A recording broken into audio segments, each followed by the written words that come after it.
Okay, I wanted to talk to you today about robots.txt. One complaint that we often hear is, I blocked Google from crawling this page in robots.txt, and you clearly violated that robots.txt by crawling that page because it's showing up in Google search results. Very common complaint. So here's how you can debug that. We've had the same robots.txt handling for years and years and years, and we haven't found any bugs in it for several years. So most of the time, what's happening is this. When someone's saying, I blocked example.com/go in robots.txt, it turns out that the snippet that we return in the search results looks like this. And you'll notice, unlike most search results, there's not some text here. Well, the reason is that we didn't really crawl this page. We did abide by robots.txt. You told us this page is blocked, so we did not fetch this page. Instead, this is an uncrawled URL. It's a URL reference. We saw a link to it, but we didn't fetch the page itself. And so because we didn't fetch the page itself, that's why you don't see a description or some sort of snippet right in here. So it's kind of interesting because people often ask, well, why do you show uncrawled URLs? What's the possible use case for that? And let me take you over here.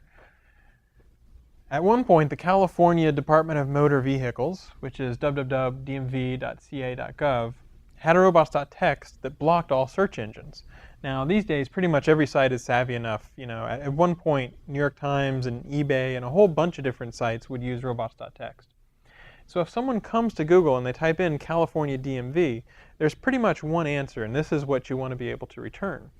So even though they were using robots.txt to say, you're not allowed to crawl this page, we still saw a lot of people linking to this page, and they had the anchor text California DMV. So if someone comes to Google and they do the query California DMV, it makes sense that this is probably relevant to them, and we can return it even though we haven't crawled the page. So that's the particular policy reason why we can sometimes show uncrawled URLs, because even though we didn't fetch the URL itself, we still know from the anchor text of all the people that point to it that this is probably going to be a useful result. Now the interesting thing is, suppose you have a site like Nissan. For a long time, Nissan, also Metallica, used robots.txt and had blocked all sites from being crawled. This was years and years and years ago. Again, what we found is that we can go and find information in the Open Directory project where Nissan and Metallica.com were both mentioned in the Open Directory project. And so sometimes you'll see a snippet that looks almost like it was crawled, but this description does not really come from crawling the page. It comes from something like the Open Directory project. So we are able to return something that can be very helpful to users without violating robots.txt by not crawling that page. Now, if you truly don't want a page to show up, one of the best things that you can do is let us crawl it and then use a noindex meta tag at the top of the page. When we see a noindex tag, we'll drop it from our search results completely.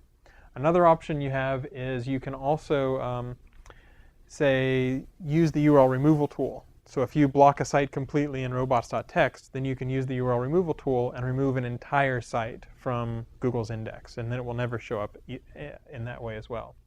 But it turns out for users, being able to return these uncrawled URLs can be very useful. That's the reason why we do it.